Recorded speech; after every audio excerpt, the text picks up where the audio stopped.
마지막 시대인 것을 사람들이 실감하고 절감하면서 종말에 대한 이러한 메시지에 대한 관심도가 높아진다는 것이죠. 자, 재림에 대한 준비, 우리가 아는 것이 중요한 것이 아니라 실제적인 준비가 필요한 것입니다. 모든 사람으로 더불어 화평함과 거룩함을 쫓으라. 이것이 없이는 아무도 주를 보지 못하리라. 아무도 주를 보지 못하리라. 자, 주님께서는 이렇게 히브리 기자를 통해서 분명하고도 확실하게 말씀하신 것입니다. 너희는 돌아보아 하나님의 은혜에 이르지 못하는 자가 있는가 두려워하라고 말씀하고 있어요. 하나님의 약속이 주어졌을지라도, 하나님께서 약속하신 그 안식이 주어졌을지라도 그 안식에 이르지 못하는 자들도 있었습니다. 약속을 받는 것도 중요하지만은 우리가 그 약속에 이르지 못하는 자들이 나온다는 것이죠. 그러므로 우리가 요한복음 3장 16절에 오면 하나님이 세상을 이처럼 사랑하사 독생자를 주셨으니 이는 저를 믿는 자마다 멸망치 않고 영생을 얻게 하려 하심이니라. 믿는 자가 구원을 잃어버리지 않고 멸망당하지 않고 다 최종적인 구원에 이르러서 천국에 오기를 원하시는 것이 하나님의 뜻인 것입니다. 성경은 우리에게 분명히 밝혀주고 있어요. 또 쓴뿌리가 나서, 이 쓴뿌리는 바로 죄성을 의미하는 것입니다. 죄의 성질. 그래서 이 죄로 기울어지는 이 성향의 마음이 사람 속에 있기 때문에 이 죄성으로부터 우리가 씻김받아야 되는 것이고, 그리고 정결하게 되어서 참마음과 온전한 믿음으로 주님 앞에 나가야 될 것입니다. 오늘 우리는 하나님 말씀에 주의를 기울이고, 그리고 절대로 하나님 말씀 한 말씀도 쉽게 간과해서는 안 될 것입니다. 말씀을 경홀히 여기거나 그것을 경솔하게 판단해서는 안 될 것입니다. 한 말씀 한 말씀에 우리는 주의를 기울이고 그 말씀을 마음에 깊이 새기고 행해야 될 것입니다. 자, 우리가 재림에 대한 약속, 재림에 대한 약속이 이미 성경에 주어졌고 신구약 성경에 300회 이상 예수님의 재림을 약속하고 있습니다. 주님의 재림은 반드시 이루어질 것입니다. 그러나 그날과 그 시는 너희가 알지 못한다. 그 날은 날짜를 의미하는 것이고 그 시는 시각을 의미하는 것입니다. 그래서 우리가 저물 때일는지 밤중일는지 새벽일는지 이른 아침일는지 알지 못한다는 거예요. 그래서 로마의 그 시간표대로 밤을 사경으로 구분해서 밤 9시, 밤 12시, 새벽 3시, 아침 6시. 자, 언제 오실는지 너희는 알지 못한다. 언제 주님께서 그 오시는 날짜와 그 시각을 너희는 알지 못하니 그러므로 깨어 있으라. 기름등불을 밝혀 들고 주님이 언제 오실지라도 영접할 준비를 하고 있으라. 주님은 그렇게 말씀하셨던 것입니다. 여러분, 우리가 이 재림에 대한 약속이 분명히 주어졌기 때문에 주님은 반드시 오시는 것입니다. 그렇다면 우리는 준비해야 되는 것이죠. 어떻게 주님을 맞이할 준비를 할 것인가? 자, 첫 번째는 거듭나는 것입니다. 거듭나지 않은 모든 신앙인들은 종교인인 것입니다. 종교 생활하는 종교인에 머물러 있는 거예요. 마치 니고데모와 같이 성경에 대한 해박한 지식을 가지고 있었지만은 그는 단순히 지적 동의의 신앙에 머물러 있었던 것이죠. 그러므로 거듭남의 비밀을 그는 알지 못했습니다. 주님께서 사람이 거듭나지 아니하면 하나님 나라를 볼 수 없느니라 라고 했을 때 그는 어떻게 그런 일이 있을 수 있습니까? 어떻게? 내 나이가 지금 몇 살인데 내가 이 늙은 나이에 다시 어머니 모태 들어갔다가 다시 나오라는 말씀입니까?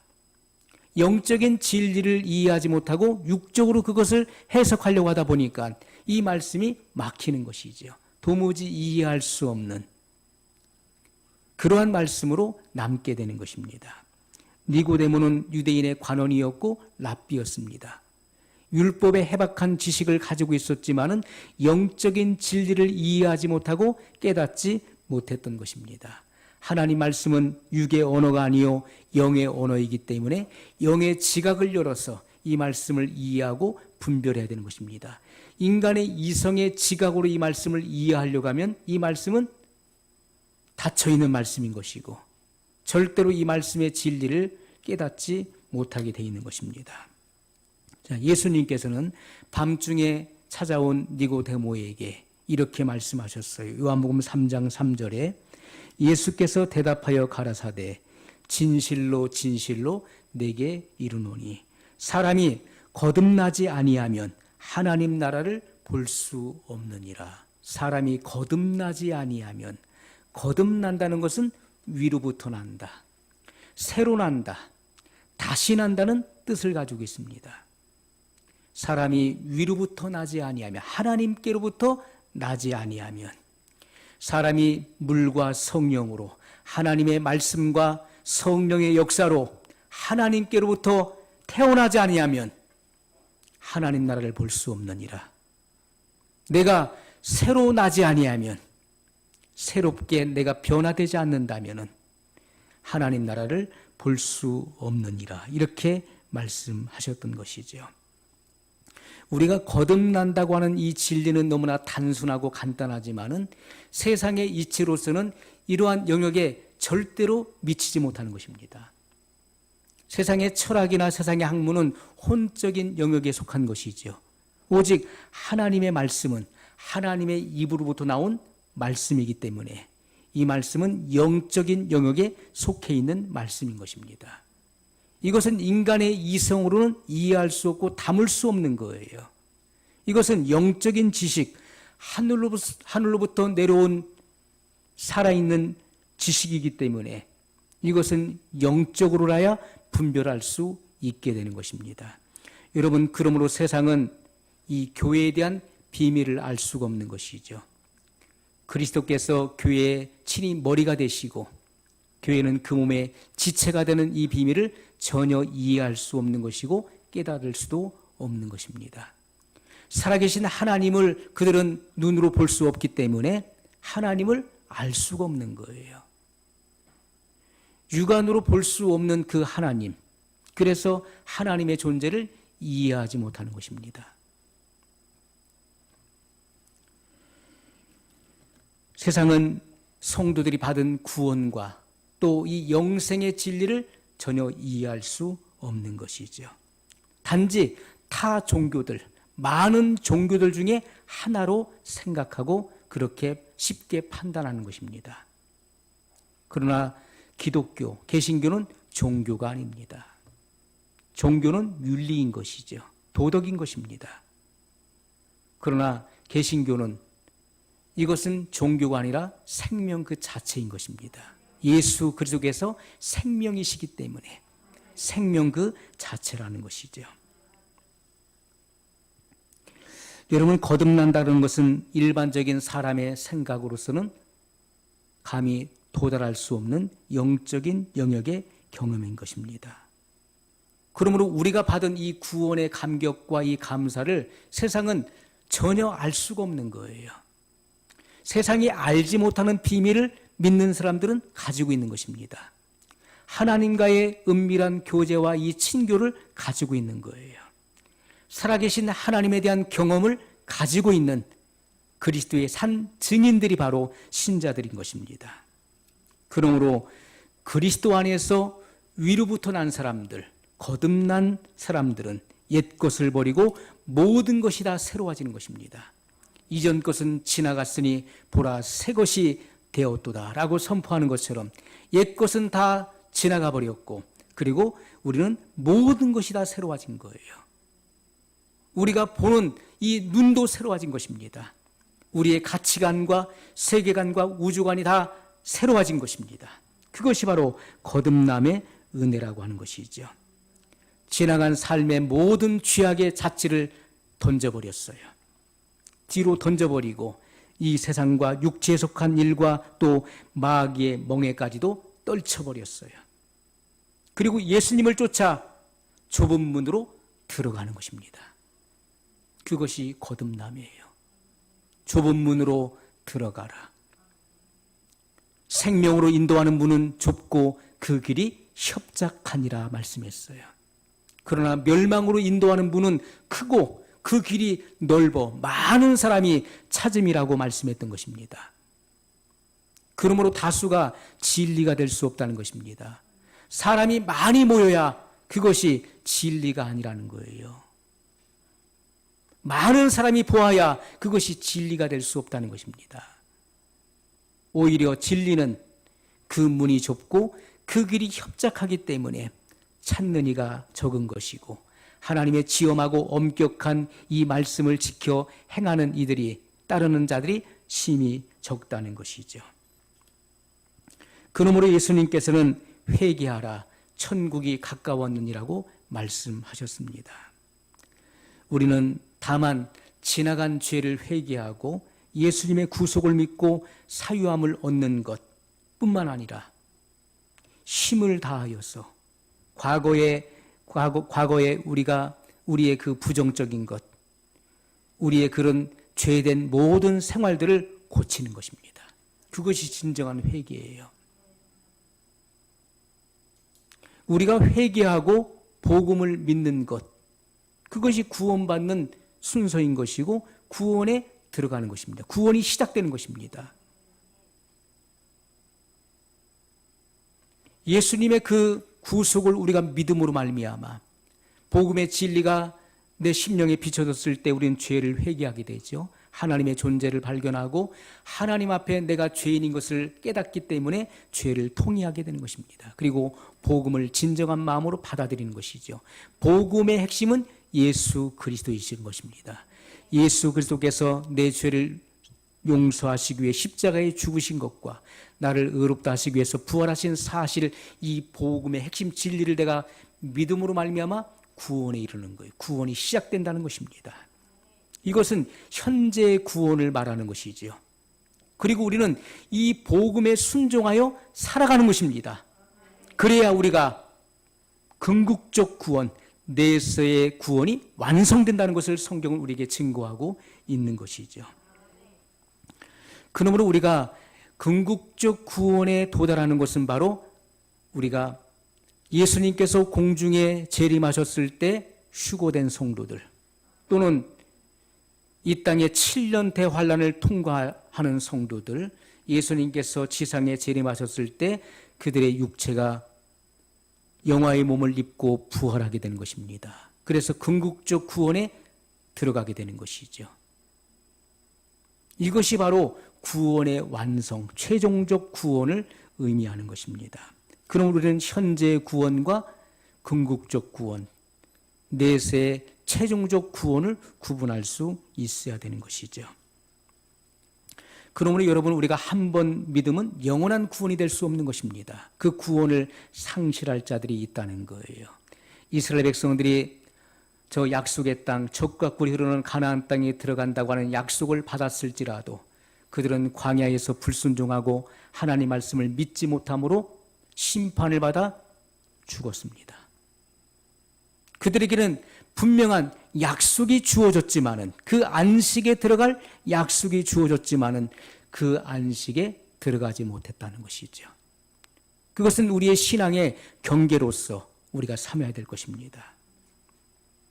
우리는 하나님께 대하여 회개할 뿐만 아니라 사람에 대해서도 회개해야 되는 것입니다.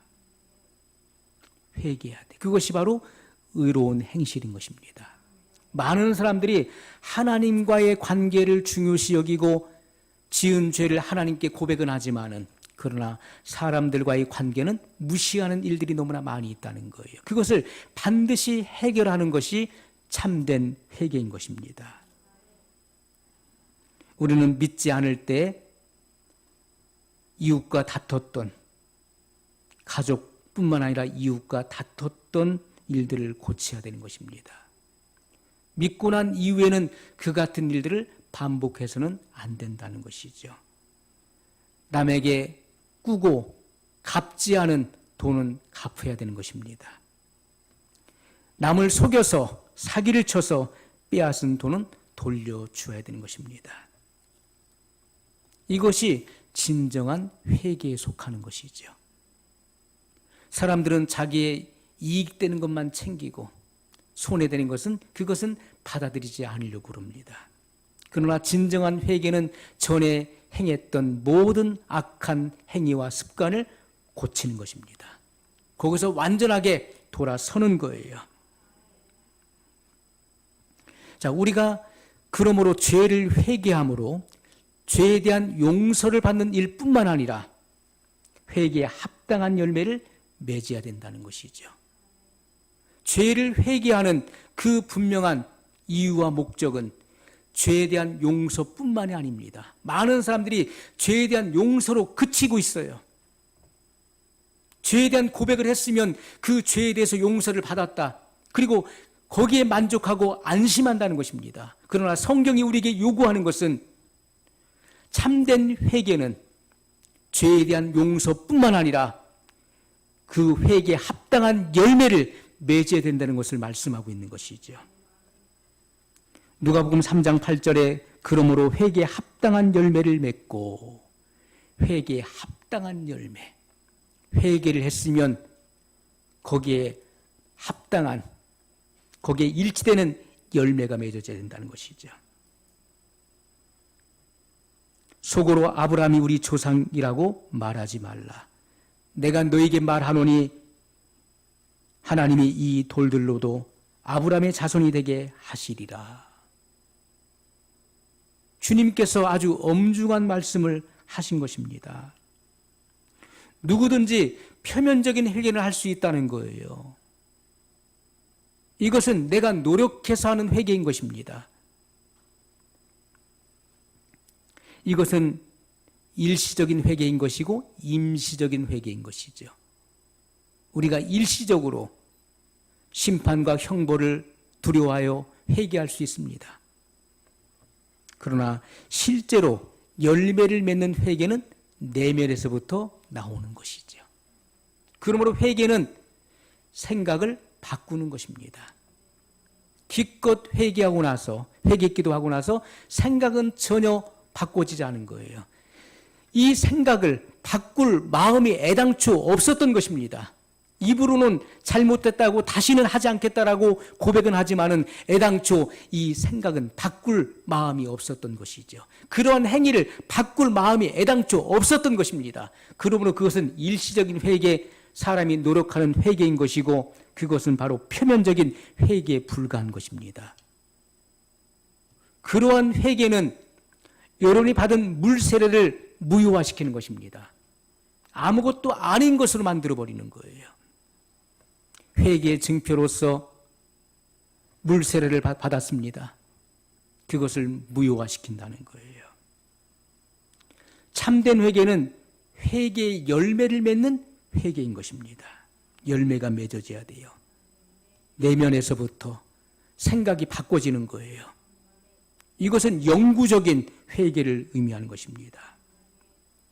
이것은 성령님의 역사를 통해 주어지는 참된 회개를 말하는 것입니다. 우리가 기도도 자의적으로 내가 하는 기도, 내가 만들어서 하는 기도가 아니라 기도도 성령을 쫓아 하는 것입니다. 성령을 쫓아 기도하라. 성령으로 기도하라. 성령에 이끌려 기도할 것을 성경은 말씀하고 있는 것이죠. 우리는 성령님의 도우심을 간구해야 되는 것이고 성령의 인도를 따라 기도할 때 기도는 쉬워지는 것입니다. 하나님과의 인격적인 이런 교통이 이루어지게 되는 것이죠. 여러분, 유대인들이 착각한 것이 무엇이었습니까? 우리는 아브라함의 자손이다. 유대인들은 속으로 자기들이 아브라함의 자손이라고 생각을 했어요. 왜? 나는 유대의 혈통을 가졌으니까. 나는 순수한 유대의 혈통을 가지고 태어났으니까 아브라함이 우리의 조상이야. 나는 아브라함의 자손이야. 그렇기 때문에 또한 나는 할례를 율법대로 할례를 받았기 때문에 나는 당연히 하나님의 백성이고 아브라함의 자손이다. 그러므로 나는 천국에 들어간다. 이렇게 생각했던 것입니다. 자, 예수님께서는 그러므로 회개에 합당한 열매를 맺고 회개에 합당한 열매를 맺지도 못하면서 속으로 아브라함이 우리 조상이라 말하지 말라는 거예요. 내가 너에게 이르노니 하나님이 이 돌들로도 아브라함의 자손이 되게 하시리라. 구원은 혈통이 아닙니다. 육정이나 혈통으로 구원이 이루어지는 것이 아니라는 거예요. 구원이라고 하는 것은 민족적인 특권으로 받는 것도 아닙니다. 난 이스라엘 백성이니까, 난 이스라엘 사람이니까 나는 당연히 구원받았다. 그것이 아니라는 것입니다. 민족적 특권이 아니라는 것이죠. 구원은 전체적인 것이 아닌 개인적인 것입니다. 구원은 하나님과의 1대1의 관계 속에서 맺어지는 거예요. 구원은 지극히 개인적인 것입니다. 우리의 부모님이 하나님을 잘 믿기 때문에 나는 그분의 자식이기 때문에 나는 구원받는다. 그런 일은 있을 수가 없는 것입니다. 내 아내가, 내 남편이 예수님을 잘 믿기 때문에 나도 저절로 구원받는다는 것은 있을 수가 없는 거예요. 우리의 가족 중에서 누군가 하나님 나라 확장을 위해서 많은 것을 기여했기 때문에 우리는 자동적으로 구원받는다. 그건 있을 수가 없는 것입니다. 구원은 단체가 아닌 것입니다. 구원은 개인적인 것입니다. 그러므로 이스라엘 백성들, 여기 유대인들은 착각하고 있었어요. 회개에 합당한 열매를 맺지 않으면서 속으로 생각하기를 나는 아브라함의 자손이야. 나는 할례를 받았어. 율법을 준수했어. 그래서 나는 구원받았어. 그렇게 말하지 말라는 것입니다. 하나님은 이 돌들로도 능히 아브라함의 자손이 되게 하시리라. 하나님께서는 흙으로 아담을 지으셨습니다. 그리고 아담의 독처하는 것이 좋지 않으므로 아담을 깊이 잠들게 하시고 그의 갈빗대를 취하여 여자를 만드셨어요. 그리고 아담에게로 불러 나오게 하시고 그를 돕는 배필을 하셨던 것입니다. 하나님께서는 흙으로 아담을 지으셨고 그리고 아담의 갈빗대를 취하여 하와를 지으셨어요. 이런 하나님께서 돌을 가지고 아브라함의 자손을 만들지 못하시겠습니까? 하나님이 이 돌들로도 능히 아브라함의 자손이 되게 하시리라. 하나님은 이와 같은 능력을 행사하시는 분이시죠. 그러므로 참된 이스라엘 자손은 누굽니까? 참된 이스라엘 자손, 진정한 영적인 이스라엘 자손은 누굽니까? 바로 회개를 통한 참된 믿음을 소유한 자들이에요. 참된 회개가 없이는 믿음을 소유할 수 없는 것입니다. 믿음이 생기지 않는 것은 참된 회개가 없었기 때문에 그런 거예요. 하나님 앞에서 내가 심판받을 죄인인 것을 깨닫게 되고 우리는 죄를 회개하게 되는 것입니다. 통회하게 되는 것입니다. 회개를 통과할 때 참된 믿음이 발생되는 것입니다. 그러한 믿음을 소유한 자들이 천국에 들어가게 되는 것이죠. 자, 주님께서는 이와 같은 사실을 우리에게 분명히 말씀하고 있다는 것이죠.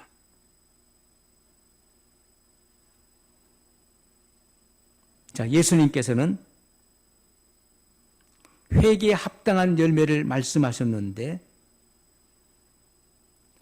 우리가 우리에게 죄 지은 자를 용서해 주어야 하나님께서도 우리의 죄를 용서해 주신다는 말씀을 주기도문을 통해 가르쳐 주셨어요. 오늘날 우리에게 죄 지은 자를 사하여 준 것 같이 우리의 죄를 사하여 주옵시고. 자, 내가 남이 나에게 잘못한 것에 대한 죄를 용서해 주어야 우리도 하나님 앞에 나가서 우리의 죄를 낱낱이 자백할 때 죄에 대한 용서가 이루어진다는 거예요. 근데 많은 사람들은 남이 나에게 잘못한 것에 대한 용서를 하려고 하지 않습니다. 그것을 풀려고 하지 않습니다. 그러나 내가 잘못한 것에 대해서는 하나님께 너그럽게 용서받기를 원한다는 것이죠. 그러나 주님은 결단코 내가 너를 용서하지 않으리라고 말씀하셨어요. 내가 누구의 죄를 용서치 않으면 나도 너의 죄를 용서치 않으리라고 말씀하셨다는 것입니다. 마태복음 6장 15절에 보면 너희가 사람의 과실을 용서하지 아니하면, 이 과실이 무엇입니까? 죄, 잘못, 그리고 성내는 것. 과실이라고 하는 것은 상대방이 나에게 지은 죄 또는 잘못, 성질낸 것, 이런 것들을 의미하는 거예요. 너희가 사람의 과실을 용서하지 아니하면 너희 아버지께서도 너희 과실을 용서하지 아니하시리라 말씀했어요. 다른 사람의 죄를 사하지 아니하는 사람은 하나님께서도 그 사람의 죄를 용서하실 수 없다는 것이 성경의 원칙인 것입니다. 그러므로 우리가 거듭남의 은혜를 받게 되면 첫 번째, 우리의 지은 죄로부터 용서를 받는 거예요. 사유함을 받는 것입니다. 자, 우리가 거듭남의 은혜가 우리에게 두 가지의 방편의 그 은혜를 우리에게 깨닫게 하는데, 첫 번째는 우리가 지금까지 지은 모든 죄에서 용서받은 사실을 알게 하는 것이죠. 두 번째, 죄를 억제할 힘을 얻게 되는 것입니다. 거듭난 사람들은 죄를 억제할 수 있는 힘을 얻게 되는 것입니다. 이것은 마귀의 유혹을 이길 힘을 받게 되는 것이죠. 자, 그렇기 때문에 요한일서 3장 9절에 하나님께로서 난 자마다, 하나님께로부터 났다는 것은 위로부터 났다, 다시 났다, 새로 났다는 것을 의미하는 것입니다. 이것은 거듭남을 의미하는 것이죠. 하나님께로부터 난 자마다 죄를 짓지 아니하나니 이는 하나님의 씨가 그 속에 거함이요 저도 범죄치 못하는 것은 하나님께로서 났음이라. 자, 하나님의 씨가 그 속에 거함으로, 이 씨는 바로 하나님의 말씀을 의미하는 것이고 성령을 의미하는 것이고 하나님의 성품을 의미하는 것입니다. 하나님 말씀이 그 속에 거함으로 그가 죄를 짓지 않는다, 이렇게 말씀하는 것입니다. 자, 그러면 우리가 요한일서 1장 8절 또 9절 10절 말씀에 보게 되면 이 말씀과 상충되는 그런 말씀일 수가 있어요. 거기에는 사람이 거듭난 이후에도 죄를 질 가능성에 대해서 분명히 말씀하고 있다는 것이죠. 죄를 질 가능성을 분명히 내포하고 있어요. 만일 우리가 우리 죄를 자백하면, 이것은 거듭난 자에게 말하는 것입니까? 아니면 세상 불신자들에게 하는 말씀인가요? 믿는 자들에게 하신 말씀인 것입니다. 만일 우리가 우리 죄를 자백하면 저는 미쁘시고 의로우사 우리 죄를 사하시며 모든 불의의 소리를 깨끗게 하신다는 약속이 요한일서 1장 9절에 기록되어 있는 것입니다. 사람이 거듭난 이후에도 죄를 질 가능성을 분명히 내포하고 있고, 죄를 지었을 때 바로 회개가 필요하다는 사실을, 이 죄에 대한 자백이 필요한 것을 기록하고 있는 것이죠. 그런데 요한일서 3장 9절에는 하나님께로서 난 자마다 죄를 짓지 않는다. 그 이유는 하나님의 씨가 그 속에 거하기 때문에 그런 것이다, 이렇게 말씀하고 있어요. 그러면 이 말씀이 잘못된 말씀인 것인가요? 여러분, 이 말씀은요, 어떤 특정한 죄를 짓지 않는 것이다, 이것이 아닙니다. 죄를 짓지 않는다고 하는 것은 무슨 죄든지 그것을 지속적이고 습관적으로 짓지 않는다는 것을 말씀하고 있는 거예요. 왜냐하면 성령이 그 안에 계시기 때문에 그 죄를 지적하시고 계속해서 죄를 촉구하시고 깨닫게 하시기 때문에 성령이 오셔서 하시는 일이 무엇입니까? 죄에 대하여, 의에 대하여, 심판에 대하여 세상을 심판하신다, 이렇게 말씀했던 것입니다. 여러분, 성령이 오셔서 하시는 그 일은요, 죄에 대하여 우리를 책망하신다는 거예요. 죄에 대하여 의에 대하여, 심판에 대하여 세상을 책망하신다. 먼저 우리가 지은 죄를 책망하시는 것이 성령의 사역인 것입니다. 죄를 져보십시오. 믿는 사람들은 불안해지는 거예요. 성령께서 우리 안에서 계속 죄를 짓기 전에도 강권하시고 역사하시죠. 그런데 성령을 무시하고 내가 죄를 선택하고 의지를 가지고 결정해서 죄를 지었을 때 성령께서는 끊임없이 탄식하시고 여기서 역사하시는 것이죠. 죄를 회개하도록 의도하시는 것입니다. 자, 그러므로 위로부터 난 사람들, 거듭난 사람들이 죄를 짓지 않는다는 것은 이것은 고의적으로 또는 습관적으로 계속적으로 죄를 짓지 않는다. 이 말씀하고 있는. 왜냐하면 하나님의 씨가, 하나님 말씀이 그 속에 거하기 때문이다. 여러분, 나무의 종류가 그 열매를 통해서 구별되는 것입니다. 자, 나무의 종류가 있는데 그 열매를 통해서 구분되는 거예요. 아, 이게 사과나무구나. 이건 배나무구나. 이것은 그 열매가 입증해 주는 것입니다. 자, 두 종류의 나무가 있는데 열매가 없으면 잘 모르는 거예요. 겉으로 봤을 때는. 그런데 그 열매가 드러났을 때, 사과가 맺혔을 때, 아, 이게 사과나무구나. 그것을, 그 나무를 구분할 수 있는 것이죠. 배가 열린 거 봤을 때, 아, 배나무구나. 그 나무의 종류를 구분할 수 있게 되는 것입니다. 자, 그것처럼 하나님의 자녀와 마귀의 자녀도 구분되는 거예요. 그것은 그들의 생활 태도에 의해서 구분된다는 것입니다. 하나님의 자녀들은 하나님을 닮는 그런 행동을 하게 되는 것입니다. 하나님의 품성을 드러내는 거예요. 하나님의 자녀들, 우리가 자녀는 부모를 닮게 되어 있는 것입니다. 자녀는 부모를 닮는 거예요. 하나님의 자녀로 태어난 사람은 하나님을 본받는 것이고 하나님의 그런 방식을 우리가 추구하며 살게 됩니다. 하나님의 거룩함과 그분의 의로우심과 그분의 그런 아름다운 성품들을 우리가 나타내면서 살게 되는 것이고, 마귀 또한 마귀를 본받음으로써 그의 자녀가 됐기 때문에 마귀의 그 본을 본받는 그를 일삼는 그런 죄의 일을 하게 된다는 것이죠. 그러므로 우리가 그리스도의 십자가는 죄에 대하여는 의를 나타내는 것입니다. 십자가는 죄에 대해서 하나님의 의를 나타내는 거예요. 그리고 사람에 대해서는 사랑을 나타내는 것입니다. 그래서 하나님 사랑의 결정체, 인류를 향한 하나님의 그 속성 중에서 가장 두드러진 속성이 사랑으로 나타나는 거예요. 그 사랑의 결정체가 십자가입니다. 자기의 아들을, 독생자를 아끼지 아니하시고 하나님과 원수된 죄인인 우리를 위해서 내어주신 그 사랑이에요.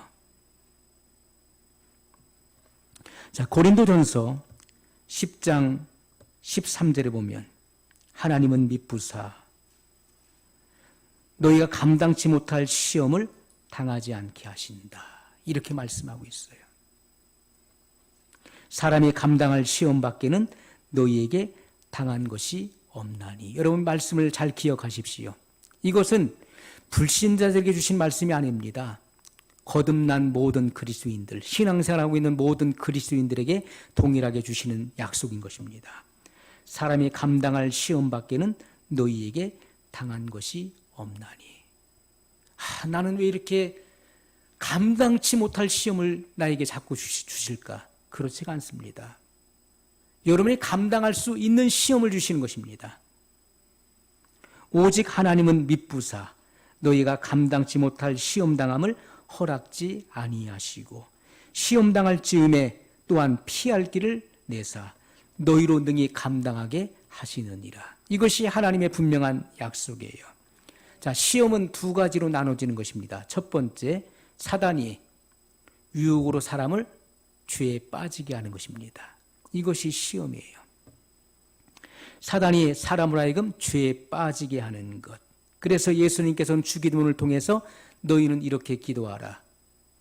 시험에 들게 하지 마옵시고 다만 악에서 구하옵소서. 시험은 오는 것입니다. 예수님도 시험을 받으셨잖아요. 예수님께도 시험이 찾아왔습니다. 그 구원의 사역을 이루지 못하기 위해서 마귀가 찾아왔어요. 그러나 예수님께서는 그 시험을 말씀으로 물리쳤던 것이죠. 시험은 누구에게나 오는 것입니다. 그러나 시험에 들어서는 안 된다는 것이죠. 시험에 들게 하지 마옵시고 다만 악에서 구하옵소서. 그 악은 바로 마귀를 의미하는 것입니다. 죄를 일으키는 것, 시험에 빠져 멸망시키는 것은 마귀가 하는 일이에요. 그 마귀의 관계로부터 구하시옵소서. 그렇게 기도할 것을 명령하셨어요. 또 하나님께서 성도들을 축복하기 위해서 그 믿음을 성장시키기 위해서 연단하시는 시험이 있다. 그것은 테스트를 말하는 것입니다. 욥이 테스트를 받았던 것처럼 그러므로 시험에 넘어지면 그것이 유혹이 되는 것이고 시험에 이기면 그것은 연단이 되는 것입니다. 그건 시련이 되는 것이 연단이 된다는 것이죠. 자, 그러므로 우리가 거듭남이라고 하는 것은 하나님 나라를 볼 수 있는 것에 대한 약속이기 때문에 이것은 바로 재림에 대한 첫 번째 준비가 되는 것입니다. 거듭나지 않은 사람은 절대로 하나님 나라를 볼 수 없고 하나님 나라에 들어갈 수 없다는 거예요. 하나님 나라에 들어갈 수 없다. 예수님께서 말씀하신 거듭나지 아니하면 하나님 나라를 볼 수 없느니라 했을 때 그 본다는 것은 바로 참여한다는 뜻입니다. 참여하다. 그러니까 하나님 나라에 참여할 수 없다. 반드시 거듭나야만 하나님 나라에 참여할 수 있다. 이 말씀을 하고 있는 것이죠. 자, 두 번째, 성결함을 받아야 된다는 것입니다. 오늘 본문의 말씀 히브리서 12장 14절에 모든 사람으로 더불어 화평함과 거룩함을 쫓으라. 이것이 없이는 아무도 주를 보지 못하리라. 많은 사람들이 거듭나기만 하고 그 거듭남에 스스로 만족하고 거듭난 것을 최종적인 단계로 생각하고 이렇게 생각 없이 신앙생활하는 이들이 많이 있다는 것이죠. 그러나 중요한 것은 그 마음속에 죄로 기울어지는 경향성, 죄로 기울어지는 경향을 가진 그 마음, 바로 죄성입니다. 이 죄성에서 온전히 정결함을 받아야 돼요. 그리고 성령의 충만함을 받아야 되는 것입니다. 성결의 은총을 주님께서는 강조하고 있는 것이죠. 여러분, 사람들이 불법이 성함으로 낙심합니다.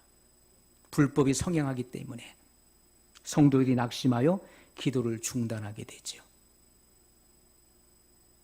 기도해도 세상은 점점 포악해지고 악해지는 모습을 보면서 여전히 그런 악습과 관행들이 만연한 것을 보면서 기도를 포기하고 낙심하는 이들이 많이 있다는 거예요. 사람들이, 성도들이 기도를 포기하고 세상의 불의한 것을 받아들이게 되면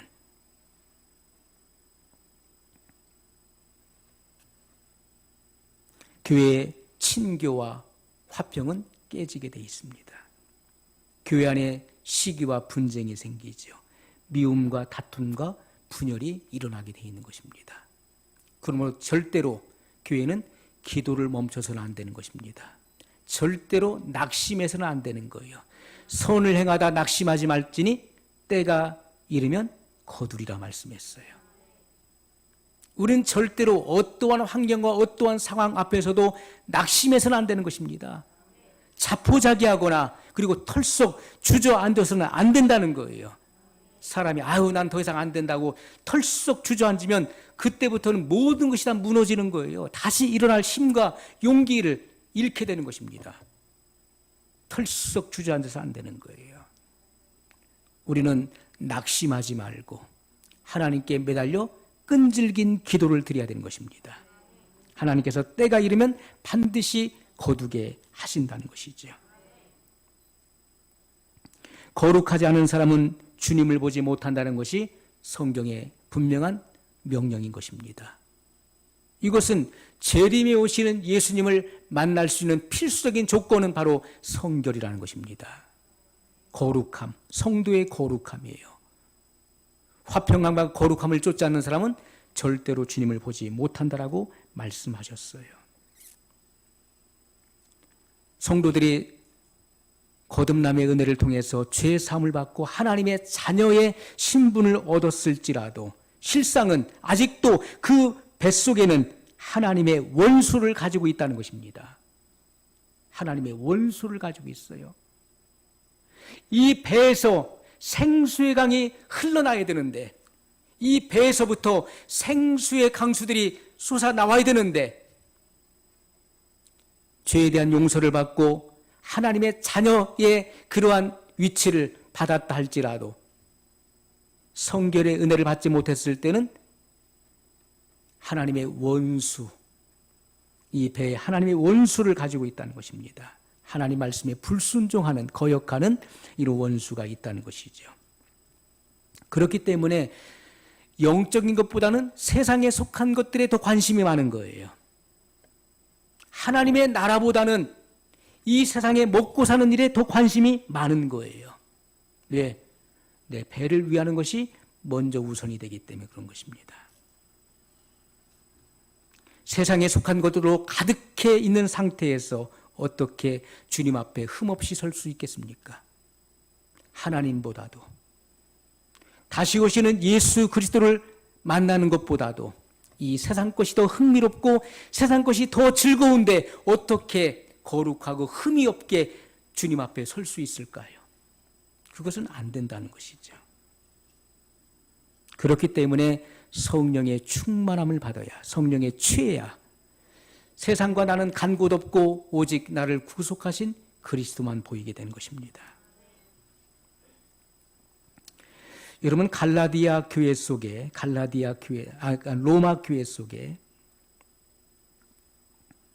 로마 교회에게 사도 바울을 통해 주신 말씀은 육신의 생각은 하나님과 원수가 되나니. 이 육신의 생각이 무엇입니까? 죄성을 말하는 것입니다.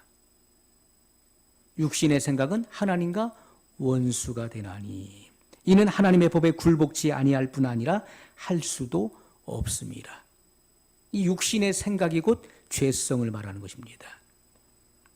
자, 로마서 16장 17절로 18절에 보면 사도 바울을 통해서 로마 교인들에게 꾸짖고 책망하고 있는 말씀, 명령의 말씀이 나오고 있습니다.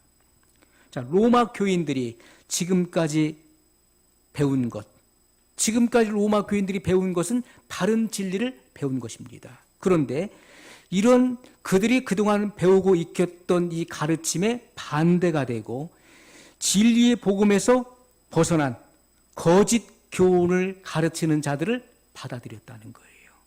그들을 쫓았다는 것입니다. 그러므로 경계로서 그들에게 엄히 꾸짖고 명령하고 있어요. 자, 진리에서 벗어난, 복음의 표준을 벗어난 거짓된 복음을 가르치는 자들을 경계하라, 이렇게 말씀하고 있습니다. 오늘날 우리가 경계해야 될 부분이 너무나 많습니다. 이 세상 가운데는 너무나 잘못된 복음들이 난무하고 있어요. 거짓 선지자, 거짓된 복음을 증거하는 이들이 너무나 많이 일어났습니다. 자, 그래서 그들이 하는 특징이 무엇이냐면 분쟁을 일으킨다는 것이죠. 분쟁을 일으킨다. 거짓 진리로 성도들을 현혹시키는 것입니다. 신앙생활을 잘하고 있었던 그 성도들을 거짓 진리를 통해서 현혹시켜요. 그래서 그들로 하여금 배운 진리로부터 벗어나게 하는 것입니다. 교회의 분열을 조장하고 교회의 연합을 깨는 것입니다. 자, 두 번째, 교회의 장애물이 되는 것입니다. 이 거짓된 진리를 가진 자들, 가르치는 자들은 교회의 장애물이 되는 거예요. 장애물은 거침돌을 말하는 것이죠. 거치는 돌. 자, 복음에 편견을 갖게 만들죠. 내가 그동안 알고 배웠던 이 복음에 대해서 편견을 갖게 되는 것입니다. 뱀이 하와를 미혹할 때 그는 하나님의 명령에 대해서, 말씀에 대해서 편견을 갖게 된 것이죠. 그래서 복음을 받아들이지 못하게 하는 것입니다. 혼잡해졌기 때문에 복음이 들려지지 않게 되는 거예요. 그래서 치명적인 죽음의 함정에 빠뜨리게 만드는 것입니다. 세 번째, 주 그리스도를 섬기지 않고 자기의 배만 섬기는 자들이에요. 그들은. 우리는 주 그리스도를 섬기고 주님의 뜻에 순종해야 될 자들인데, 그들은 거짓 그런 교사들, 거짓된 복음을 가지고 나오는 자들은 주 그리스도를 섬기지 않고 자기 배만 섬긴다. 자기 배만 섬긴다는 것은 바로 자신의 본능적인 욕심만 취하는 자들이에요. 욕심. 자기 만족, 자기 중심적인 생활입니다. 그것이 자기 배만 위한다, 자기 배만 취한다, 이것을 표현하는 것입니다. 그들은 사람들을 이익의 재료로 삼는 것입니다. 그러한 사람들, 연약한 성도들을 미혹해서 그들을 통해서 자기 이권을 챙기는 자들이에요. 본능적인 욕심을 행하고 자기 만족을 따라가고 자기 중심적인 생활을 취하는 자들인 것입니다. 그들이 거짓 복음을 전하는 자들이에요. 여러분, 하나님의 종된 사람들은 마땅히 주님을 섬겨야 되는 것이죠. 그런데 사람들은 자기를 주인으로 섬긴다는 것입니다. 자기 배만, 잘 먹고 잘 사는 것, 자기 이익만 챙기는 것, 자기 중심적으로 욕심으로 살아가는 것, 이것이 우선시 된다는 것이죠. 네 번째, 공교하고 아첨하는 말로 순진한 자들의 마음을 미혹한다고 그랬습니다. 우리가 공교하다는 것은 바로 달콤한 말을 의미해요. 달콤한 말. 달콤하고 아첨하는 말로 순진한 자들의 마음을 미혹하는데, 자, 이 공교하다, 달콤하다는 그 말의 의미는요, 듣기 좋은 말, 듣기 좋아하는 말, 내가 원하는 말을 해주는 거예요. 아첨이라고 하는 것은요, 상대방에게 듣기 좋은 말, 부드러운 말을 내가 해주는 겁니다. 그럴듯한 말을 의미하는 거예요. 자, 우리가 이 아첨을 한다. 또 다른 말은, 이 아첨의 의미는 칭찬이에요. 공교하다는 말의 의미가 칭찬, 그리고 축복, 그리고 훌륭하고 매혹적인 말. 자, 이것은 아주 아름다운 단어들이에요. 축복, 칭찬, 그리고 훌륭한 말, 매혹적인 말. 이것은 아주 좋은 단어들이죠. 그런데 그 말을 쓰는 사람에 따라서 그 의미가 달라진다는 것입니다. 거짓 교사와 선지자들, 거짓 복음을 전하는 자들이 이 말을 쓸 때는 아첨이 되는 거예요. 칭찬이 아첨인 것입니다. 여러분을 띄워주는 그 말이 아첨의 말이에요. 여러분이 잘한다고, 대단하다고 말해주는 그 말이 아첨의 말이에요. 젖소가 물을 마시잖아요. 그러면 젖이 나오게 돼 있어요. 독사가 물을 마시면 독이 나오게 돼 있는 거예요. 누가 그 말을 쓰느냐에 따라서 그 말이 달라지는 것입니다. 우리는 이 같은 사실을 구분하지 않으면 안 된다는 것이죠. 그 의미가 달라지는 사실을 구분해야 돼요. 사람은 칭찬이 올 때, 그때가 넘어지기 쉬운 때인 것입니다. 항상 주의해야 돼요. 순진한 사람일수록, 세상 물정을 모르거나 순진한 사람일수록 거짓말에 잘 속는 것입니다. 단순하기 때문에 속는 거예요. 중요한 것은 우리가 비둘기같이 순결한 것도 중요하지만은 뱀 같은 지혜가 필요한 것입니다. 마지막 시대는 뱀 같은 지혜가 필요한 거예요. 많은 사람들이 하와를 미혹한 이 뱀의 지혜를 말하는 이들이 많이 있어요. 그것이 아닙니다. 성경이 말씀하고 있는 뱀같이, 우리가 비둘기같이 순결하라고 하는 것은 바로 예수님께 임하셨던 비둘기의 이 형체를 가지고 성령이 임하셨죠. 비둘기의 눈을 의미한다는 것을 말씀드렸어요. 한 방향에서 한 가지의 목적물만을 볼 수 있는 비둘기의 단순함, 그것이 바로 순결이에요. 예수님 외에는, 구원 외에는 다른 것을 생각지 않은 것입니다. 그리고 뱀의 지혜는 바로 광야의 노뱀 되시는 예수 그리스도를 말씀하고 있는 거예요.